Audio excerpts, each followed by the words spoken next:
Assalamualaikum warahmatullahi wabarakatuh. Alhamdulillahirabbil alamin wabihi nasta'inu ala umuri dunya waddin. Wassalatu wassalamu ala rasulillahi ajma'in. Asyhadu an la ilaha illallah wa asyhadu anna Muhammadan abduhu wa rasuluh. Allahumma shalli ala sayyidina Muhammad wa ala ali sayyidina Muhammad. Qala Allah ta'ala fi kitabihil karim, yarfa'illahu alladhina amanu minkum walladhina utul 'ilma darajat. Kama qala Rasulullah sallallahu alaihi wasallam, talabul 'ilmi harjatun 'ala kulli muslimin wal muslimat wal mu'minina wal.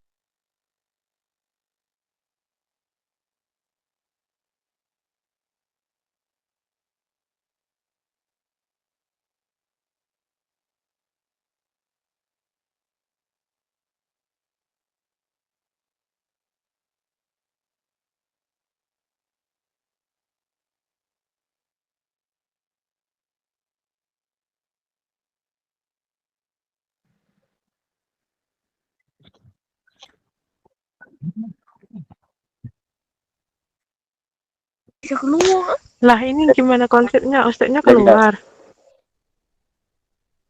Sudah jelas. Sudah jelas suara anak. Nah, Ustaz. Sebelumnya perkenalkan, nama Ana Hikal Mustaqim. Tinggalnya di Dumai. Sekarang, kemarin itu kami pernah belajar di Pondok Pesantren Hidayatul Hidayah. Yang alhamdulillah kami ngambil fokus ke tahfiz, kemudian ngambil ke kitab. Sekarang kami masih dalam pengabdian atau membantu panti asuhan. Sekarang sebagai pengasuh panti asuhan sekaligus pengajar. Ana ngajar bahasa Arab, kemudian pendidikan agama Islam, tahsin, dan bimbingan riko. Jadi alhamdulillah bisa kumpul sama teman-teman semuanya dari berbagai tempat. Yang insya Allah malam ini kita sharing-sharing dan menggurui lah, sharing-sharing ya, menambah semangat dalam hijrah, dan semoga kita termasuk ke dalam golongan-golongan orang yang dikategorikan di dalam orang-orang yang bertakwa. Mungkin banyak teman-teman kita yang mungkin ingin untuk menuntut ilmu, ingin untuk belajar, tetapi nikmat itu belum Allah beri kepada mereka. Nikmat untuk kesempatan itu belum diberikan oleh Allah. Sudah diberikan nikmat Islam, sudah diberikan nikmat iman, tapi mereka belum mendapatkan nikmat kesempatan. Dan ini yang jarang didapatkan oleh semua orang. Ada orang yang ingin untuk menuntut ilmu, ingin untuk hijrah, tapi kesempatan itu belum diberikan sama Allah. Nah, bersyukurlah kita malam ini Allah berikan nikmat kesempatan tersebut, yang mungkin malam ini banyak yang sibuk dengan tugasnya, banyak yang sibuk dengan pekerjaannya, banyak yang sibuk dengan aktivitas-aktivitas dunianya. Tetapi malam ini Allah berikan kita kesempatan untuk berkumpul bersama-sama membahas tentang ilmu. Insya Allah bermanfaat bagi kita semua. Baik, sesuai dengan tema malam ini kita akan membahas tentang insecure. Insecure ini penyakit ya, penyakit yang mungkin udah banyak terjadi di antara generasi milenial, generasi Z, dan termasuk ke gen Alpha. Ana termasuk ke dalam gen Z ya. Dan kami mengajarkan kepada anak-anak yang gen Alpha sekarang nih. Dan itu sangat susah. Karena kebanyakan memang anak-anak gen Alpha ini tingkat keinsecurean di dalam hidupnya itu sangat tinggi. Karena pertama dengan masalah ekonomi, masalah fisik, dan itu semuanya berkumpul tuh di anak-anak yang kami ajarkan. Dan kami mendengarkan curhatan mereka setiap hari. Begitu juga dengan anak-anak yang berada di panti asuhan. Dengan kondisi ekonomi keluarga mereka, dengan permasalahan-permasalahan keluarga mereka. Jadi mereka itu merasa insecure. Apalagi nih, gelar anak panti. Ya. Kalau misalnya anak pondok pesantren, santri, itu kan saat mendengar nama santri, mendengar alumni pesantren itu kan, orang berpikir, wah anak pesantren nih. Berarti ilmunya banyak, hafal Al-Quran. Tapi ketika anak-anak ini digelar dengan nama anak panti asuhan, di hatinya tuh terbesitlah perasaan sedih, perasaan merasa orang yang paling hina, mulai dari segi ekonominya dan berbagai macam permasalahan lain. Nah, terkadang juga insecure ini tidak terjadi dari diri kita masing-masing. Mungkin insecure ini bisa terjadi akibat dari perkataan orang. Pernah suatu ketika para sahabatnya itu sahabat Ali. Ali ini pernah juga merasakan insecure. Ketika itu kan Ali ini jatuh cinta kepada Fatimah. Yang pada saat itu Ali ini dia itu tidak memiliki harta, tidak memiliki harta yang banyak, tetapi Ali ini punya rasa cinta gitu sama Fatimah. Jadi ketika itu datanglah Abu Bakar ke rumah Rasulullah SAW. Datang Abu Bakar, ya Abu Bakar dengan gelar khalifahnya, dengan kedermawanannya, dengan hartanya, sering bersedekah, bahkan semua hartanya itu disedekahkan untuk perjuangan Rasulullah. Nah, jadi ketika itu Abu Bakar datang ke rumah Rasulullah, ya Rasulullah, aku ingin melamar Fatimah. Jawab Rasulullah tidak menerima lamaran Abu Bakar. Kemudian ketika itu Ali nampak dan Abu Bakar lewat. Dan ketika itu Ali merasa insecure. Abu Bakar yang hartanya banyak saja, Abu Bakar yang dengan sifat dermawannya saja, dengan kepemimpinan yang adil saja, ditolak tuh sama Rasulullah. Apalagi aku nih, seorang yang tidak punya apa-apa, harta tidak ada, bahkan kadang makan, kadang tidak. Insecure lah si Ali bin Abi Thalib. Nah, setelah itu datang Umar bin Khattab. Umar bin Khattab juga terkenal kan? Terkenal dengan gaya kepemimpinannya, tegasnya, macam mana dia tuh ketika memimpin dakwah atau keliling-keliling di masyarakat hanya untuk memberikan perlindungan kepada masyarakatnya. Pasti Rasulullah tuh percaya ketika Fatimah ini bersama dengan Umar bin Khattab. Tetapi ketika Umar bin Khattab melamar, ternyata Umar bin Khattab juga ditolak sama Rasulullah. Ali itu dah insecure tingkat tinggi lagi tuh dah. Umar, Abu Bakar, yang sekelas Umar dan Abu Bakar saja ditolak sama Rasulullah. Masa aku macam gini bisa diterima sama Rasulullah? Akhirnya Ali merasa insecure. Tetapi pas di jalan jumpa sama Umar kan, pernah kau lamar tuh Fatimah. Siapa tahu Rasulullah mau menerima. Ali dah merasa apa tuh insecure.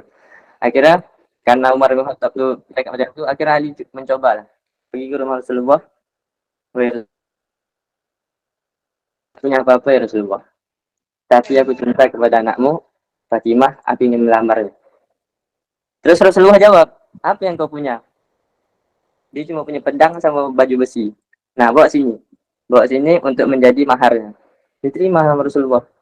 Dan itu bukti. Terkadang kita itu insecure juga harus dimiliki. Nah, insecure di sini, kadang kita sebagai orang Islam juga harus punya merasa insecure. Macam mana ketika itu tuh melihat orang lain yang dia itu ibadah, yang dia itu melakukan kebaikan lebih daripada kita. Bukan insecure dalam hal keduniaan. Nah, yang salah dari kita ini membandingkan apa yang didapatkan oleh orang yang beriman dengan orang yang tidak beriman. Kalau kita bandingkan secara dunia, ya jelas tidak logis.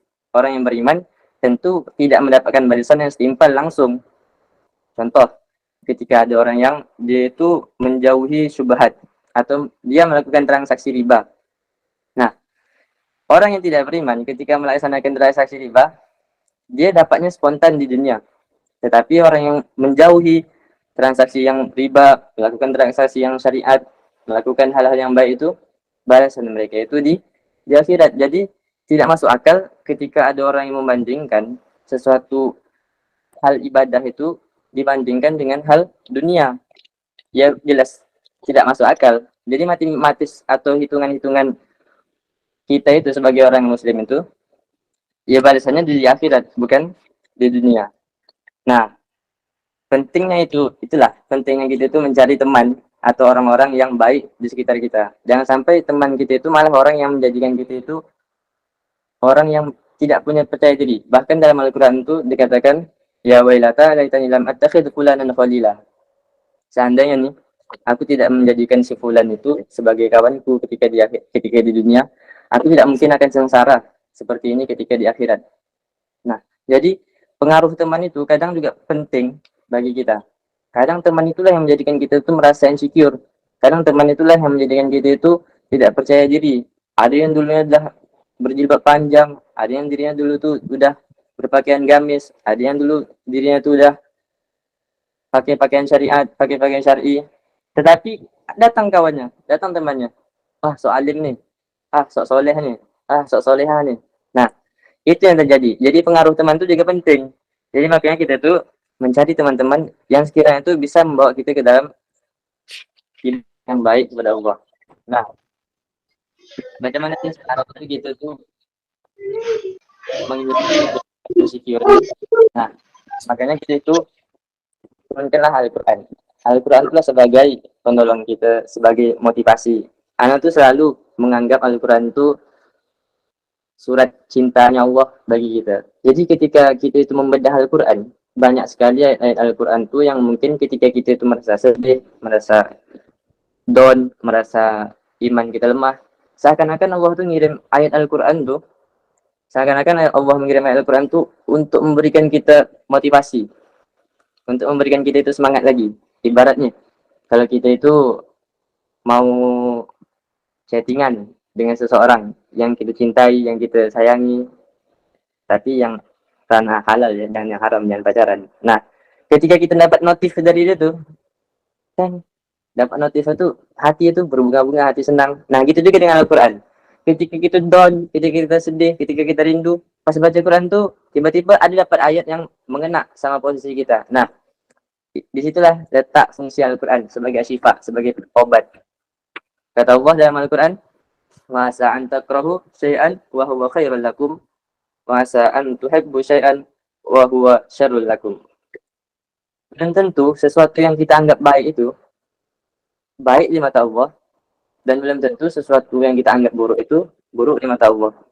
Nah, betapa banyak orang-orang yang dia itu diberikan harta yang lebih, betapa banyak orang yang diberikan kelebihan di fisik, betapa banyak orang yang diberikan Allah kelebihan di bidang kecantikan, tetapi tidak semua orang itu merasa bahagia.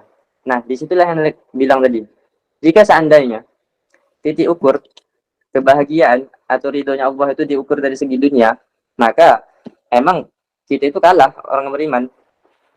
Karena emang Allah itu tidak banyak menjanjikan kebahagiaan, tidak banyak menjanjikan balasan di dalam Al-Quran itu untuk orang-orang yang beriman. Karena balasan orang yang beriman itu ya di akhirat, bukan di dunia. Makanya kalau kita mencari ayat Al-Quran, Allah memberikan rumah yang bagus seandainya kita mau bersedekah, Allah mau memberikan mobil yang bagus ketika kita mau bersedekah, ya tidak akan kita dapatkan. Allah itu tidak akan membalas kita dengan dunia ketika kita itu menjadi orang yang beriman. Allah itu membalas kita dengan akhirat. Nah, ayat yang paling bisa kita jadikan motivasi itu, wala yahzanu wala tahinu wa antum la'alauna in kuntum ta'lamun. Janganlah kamu bersedih. Jangan kamu itu merasa bersedih. Jangan kamu merasa kamu itu tidak didekati Allah. Jangan merasa kamu itu Allah itu meninggalkan kamu.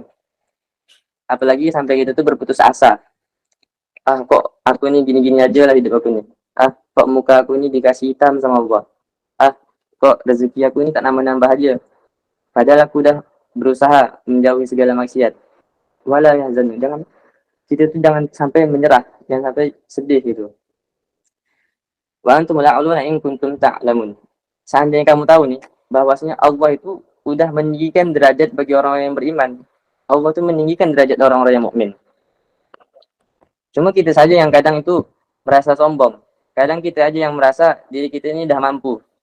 Di saat kita itu butuh, kita tak datang kepada Allah. Padahal Allah tuh seandainya kita butuh, seandainya kita tuh sedih, Allah tuh ingin sekali kita tuh mengeluh, mengadu sama Allah. Apalagi ya di saat waktu-waktu orang-orang lagi sibuk dengan dunianya, dengan tidurnya. Nah, Allah tuh menunggu kita di waktu-waktu itu.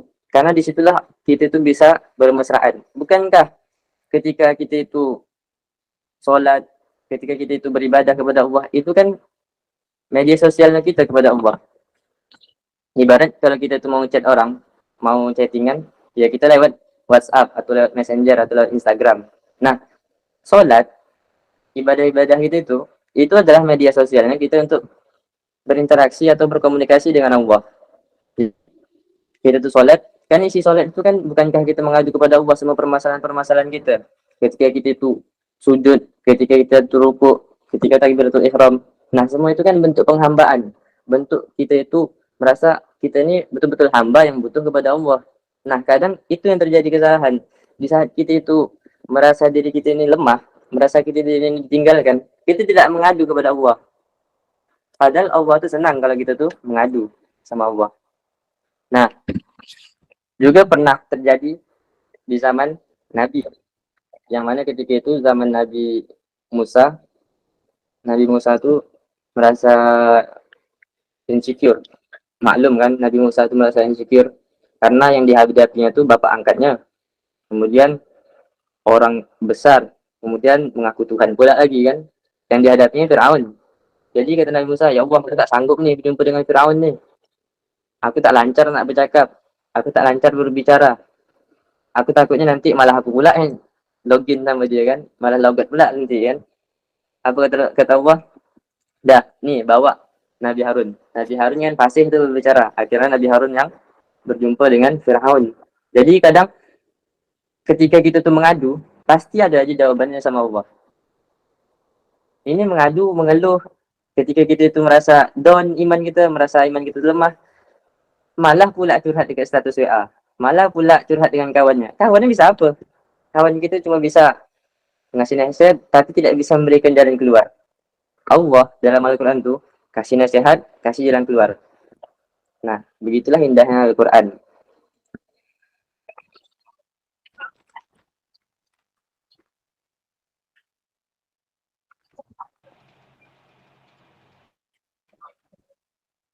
Makanya iman kita itu kadang dipertaruhkan ketika kita tuh merasa insecure. Apalagi sampai-sampai kita tuh berburuk sangka sama Allah. Kan biasanya ketika kita tuh insecure, ketika kita merasa diri kita ini lemah, kita tuh biasanya tuh menyalahkan diri kita sendiri dan menyalahkan Allah gitu. Kenapa lah Allah nih ngasih aku ujian macam ni? Kenapa lah Allah nih memberikan aku kulit hitam? Kenapa tak putih aja? Kenapa harta aku ini begini-begini aja? Ya secara tidak langsung kan kita itu sama aja menyalahkan Allah yang menentukan takdir kita itu. Nah, disitulah lahirnya nanti. Ketika kita sudah tidak insecure, maka lahirlah kepercayaan dan trust kepada takdir yang telah Allah tetapkan kepada kita. Terkadang insecure itu timbul secara tiba-tiba. Dan timbulnya itu kadang ketika kita itu nengok orang lain itu mendapatkan yang tidak kita dapatkan, dan akhirnya lahirlah dua sifat, iri dan dengki. Iri dan dengki ini adalah penyakit yang mungkin maklum, karena kan kita sebagai manusia kan emang di dunia ini tempat berbuat dosa dan mencari pahala. Jadi ketika ada orang yang iri, dengki, itu maklum dan tidak bisa kita pungkiri. Nabi Muhammad aja yang paling mulia, seorang nabi yang paling utama, manusia yang paling cintai Allah, masih banyak orang yang iri dan dengki dengan dia. Nah, siapa kita gitu kan? Orang yang biasa-biasa saja. Dan terakhir, untuk penutup, dalam Al-Quran itu Allah katakan, "Famaza daum illa iman wa taslima." Bedanya iman kita dengan imannya para sahabat itu sangat beda. Jadi kalau misalnya sahabat insecure, maklum. Kalau kita insecure kan, kita memang butuh teman curhat, kita butuh dengan namanya support system. Tapi jangan sampai kita itu menyalahi aturan agama. Yang kebanyakan sekarang nih, teman-teman yang anak pelajar itu, anak-anak murid anak tuh, karena anak tuh ngajar di SMP kan, dan itu emang proses pubertas mereka tuh. Nah, ketika mereka itu merasa diri mereka itu tidak kuat, nah mereka itu akan berusaha mencari yang namanya pembuktian atau namanya support system atau mencari namanya pacar lah gitu ibaratnya. Nah, Mereka itu ketika dapat pacar, mereka itu merasa dirinya itu dipandang lebih, diperhatikan lebih, disayang lebih. Nah, disitulah letak salahnya tuh. Seharusnya kan kalau kita tuh betul-betul beriman, ketika kita tuh merasa iman kita lemah, merasa kita tuh tidak disayang sama orang lain, kita bukan malah mencari orang yang untuk membuktikan bahwa kita betul-betul seperti itu, enggak. Malah kita tuh harus kembali ke pencipta. Siapa yang menciptakan kita? Allah.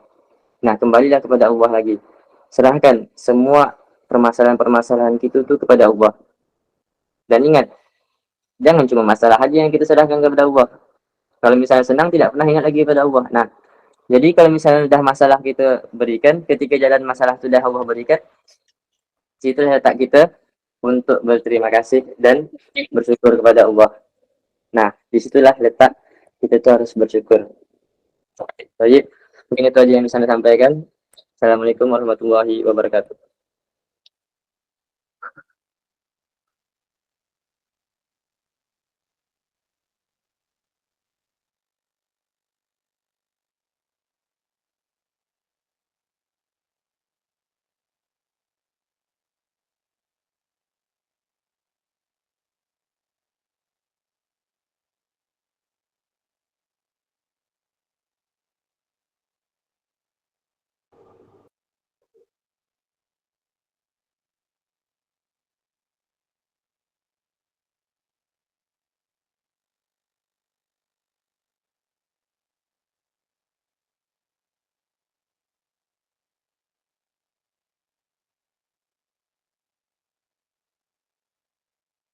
Masya Allah, syukron Ustadz atas ilmunya. Afwan, izinkan Ana untuk mengganti MC, soalnya ada kendala dalam jaringan. Baik, selanjutnya kita masuk ke sesi tanya jawab. Bagi yang ingin bertanya, silahkan on mic atau bisa lewat kolom chat.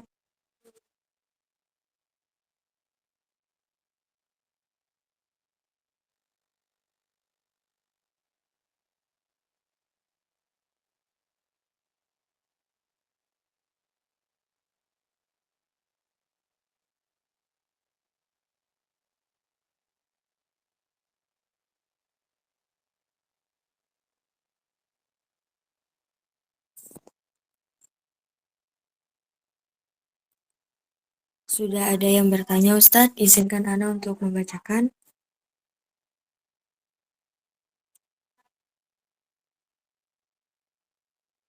Dari Ukti Heni, Assalamualaikum warahmatullahi wabarakatuh.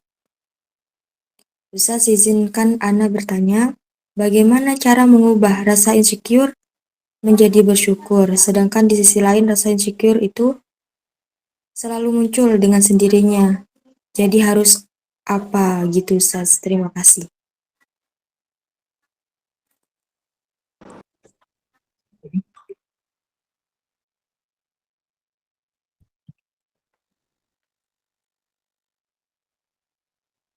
Afwan menjawab yang tadi pertanyaan. Macam mana caranya gitu tuh mengubah insecure menjadi bersyukur, sedangkan di sisi lain rasa insecure itu selalu muncul dengan sendirinya. Jadi harus apa gitu Ustaz? Insecure itu kan perasaan atau feel gitu, emang itu wajar. Semua manusia pasti pernah merasakan insecure.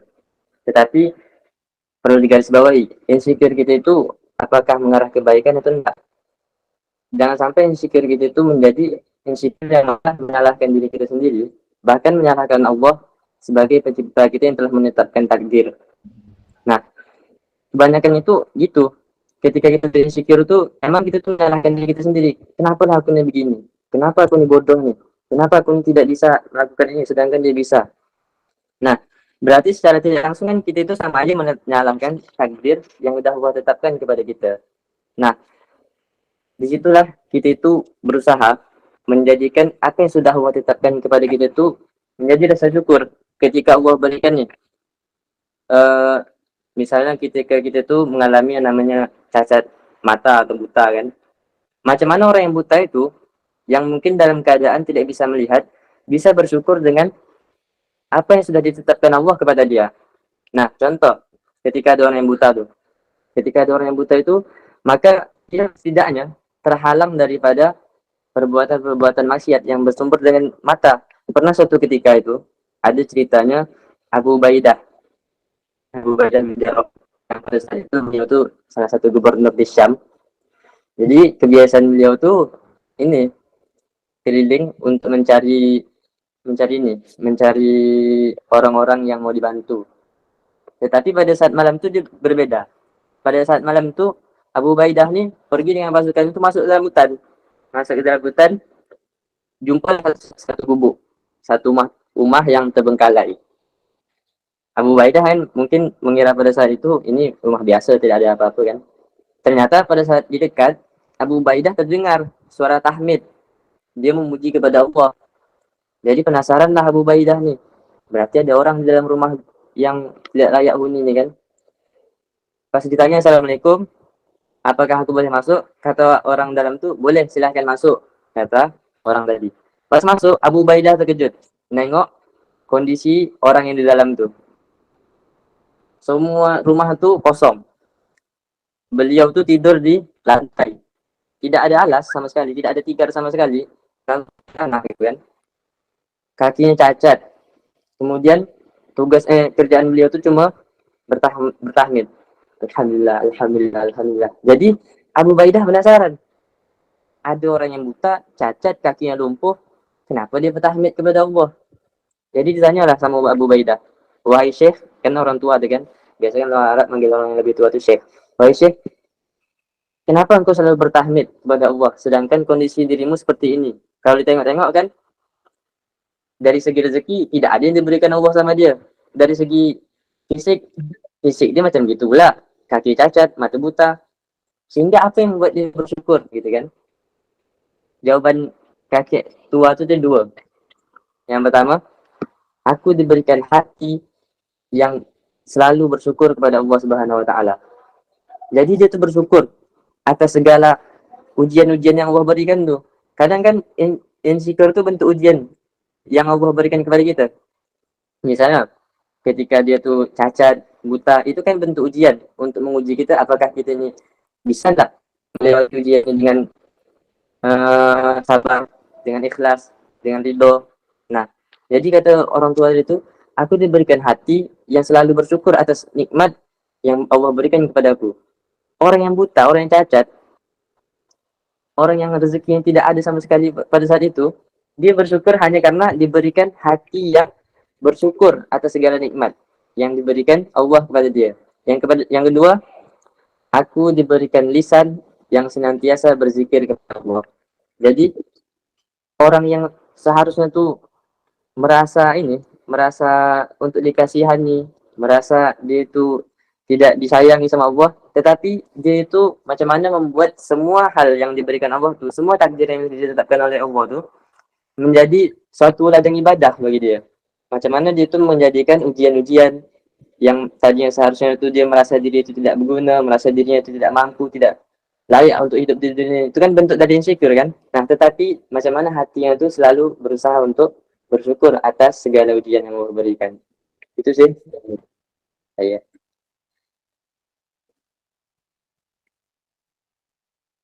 Jadi Allah, syukran Ustadz. Mohon maaf sebelumnya tadi Ana ada sedikit kendala, jadi harus digantikan oleh Bunda Ulan. Baik, untuk pertanyaan selanjutnya ada dari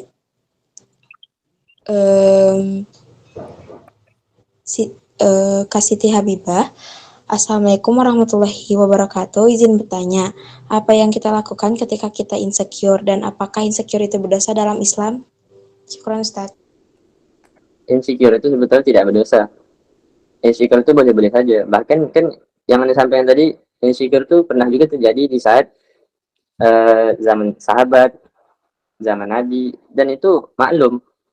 Karena kita itu kan emang merasa diri kita ini selalu lemah. Kita merasa diri kita ini selalu tidak mampu. Nah, tetapi perlu digarisbawahi bahwasanya Allah sudah meninggikan derajat bagi kita semua. Wala hazanu wala tahinu wa antumul a'launa in kuntum mu'minin. Jadi Allah tuh udah membuat kita itu menjadi orang-orang yang tinggi derajatnya. Itu kan ayat itu cerita tentang sahabat-sahabat yang pada saat itu merasa insecure. Karena pada saat perang Uhud itu kan para sahabat itu kalah tuh kan. Nah, jadi pada saat perang Badar macam mana Allah tuh menguatkan hati-hati para sahabat tuh. Yang pada saat itu posisinya tuh 313 lawan banding 1000. Yang kalau mungkin ya kita itu udahlah ini kalah lah nih. Udahlah ini tak mungkin menang gitu kan. Tetapi Allah itu enggak. Allah begitulah janji-janji Allah tuh yang tidak mungkin Allah dustai, yang tidak mungkin Allah ingkari. Jadi macam mana para sahabat tuh dibuat yakin dengan Allah dengan ayat-ayat yang sudah disampaikan. Nah, macam mana orang-orang kafir itu pada saat perang Uhud itu menumbuk Rasulullah sampai gigi dirham tuh satu riwayat jatuh, kemudian pelipis satu kena darah. Nah, itulah yang ditakutkan oleh para sahabat. Pada saat perang Badar mungkin ini terjadi lagi, apalagi dengan kondisi para sahabat pada saat itu sedikit. Itu ibaratkan 1 banding 50 mungkin. Nah, seandainya para sahabat pada saat perang Badar itu insecure, mungkin para sahabat itu mustahil menang. Kalau misalnya tidak ada support system. Pada sahabat itu yang dalam posisi insecure itu kan. Tetapi inilah Allah datangkan ayat-ayat janji-janji yang dikhususkan untuk para sahabat yang merasa insecure dirinya tadi itu. Akhirnya dengan motivasi, dengan support system, dengan janji-janji tadi, menanglah para muslimin di perang Badar. Jadi kalau ditanya macam mana kita itu bisa, apa yang kita lakukan ketika insecure, yaitu kita mencari motivasi-motivasi, kita mencari ayat-ayat yang bisa menenangkan hati kita cari ayat-ayat yang pas gitu dengan momen-momen kita ketika kita sedih, cari ayat yang tenang sedih. Ketika kita tuh merasa diri kita tidak mampu atau tidak bisa melakukan sesuatu, cari ayat-ayat yang mengenai hal tersebut. Jadi insecure itu boleh-boleh saja, asalkan jangan berlebihan dan sampai menyalahkan takdir yang sudah ditetapkan Allah. Apalagi tuh ketika orang insecure tuh menyalahkan Allah. Misalnya dia itu tentang harta, kan biasanya kan insecure itu tentang harta kan, tentang fisik apalagi. Kalau kita kan tentang fisik, tapi kalau misalnya orang-orang gen milenial itu biasanya tentang ini, tentang harta. Kalau Gen Z macam kita ini biasa tentang fisik deh, apalagi fisik-fisik yang hitam-hitam gitu kan. Insya Allah kalau mukanya tidak hitam betul lah. Nah, jadi itu yang sampai ketika kita insecure tuh menyalahkan takdir yang udah Allah tetapkan kepada kita. Itu aja sih. Kalau misalnya insecure biasa-biasa saja ya tidak apa-apa. Masya Allah, syukran Ustadz. Baik Ustadz, untuk pertanyaan selanjutnya, yang terakhir ada dari Kak Fatih Andalip Hakko. Assalamualaikum Ustadz Haikal yang ganteng lagi bijaksana. Izinkan Ane bertanya gimana membuat rasa insecure dalam hal ilmu tidak menjadi hal yang mengganggu kita dalam hal berkomunikasi ke orang. Syukran Ustadz. Bukan saya.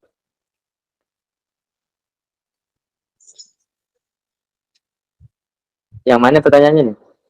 Yang bunga cinta lestari bukan? Dari atas nama Fatih Andalip Hakko Ustadz. Tapi ambil apa? Oh ini.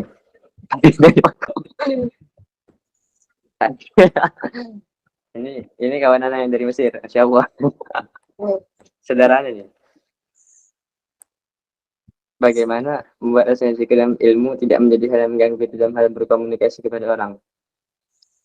Nah, rasanya ya kalau misalnya kita tuh insecure dalam bidang ilmu, kita harus gitu. Kita harus selalu merasa insecure kepada orang-orang yang diberikan ilmu lebih kepada. Apalagi kan ketika kita tidak tahu satu hukum, nah disitulah muncul rasa insecure. Masa sih dia ini tahu hukum ini, aku tidak tahu. Dan itu harus. Dan rasa kepo itu harus. Jadi kita tuh sebagai orang mukmin harus selalu menanamkan rasa kepo. Apalagi kepo tentang ibadah, bukan kepo tentang ini ya, tentang pacar, tentang orang-orang itu, tapi tentang ilmu. Jadi ketika kita tuh nampak ada yang lebih, ketika dia itu diberikan kelebihan ilmu, ketika dia itu diberikan kelebihan di bidang pendidikan, disitulah kita tuh harus berlomba. Kan dalam Al-Quran dikatakan berlomba-lombalah dalam hal kebaikan, dan itu harus ditanamkan di dalam hati kita. Anda juga kurang paham pertanyaannya macam mana? Maaf kalau Santai aja Ustaz Haikal. Santai aja Ustaz Haikal.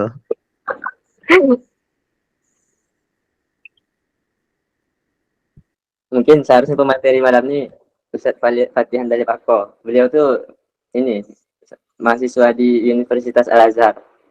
Tawaduk kalian tuh Ustaz. Anak pupil kalian tuh nanti Ustaz.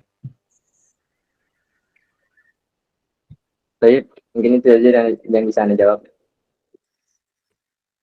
Baik, Ustadz, Masya Allah. Syukran ya Ustadz atas ilmu yang telah Ustadz berikan. Semoga bermanfaat bagi santri dan santriwati Al-Azhar Pesantren Virtual. Baik, Ustadz. Syukron, Ustadz telah berkenan untuk menjawab pertanyaan dari para santri. Selanjutnya, kita masuk ke sesi doa kepada yang terhormat Ustadz Haikal. Mohon bimbingan doanya. Terima kasih. Kita tutup majelis ini, kita tutup pertemuan ini dengan doa Kafatul Majlis. Kita tutup dengan doa Kafatul Majlis. Subhanakallahumma wa bihamdika asyhadu an la ilaha illa anta astaghfiruka wa atubu ilaik.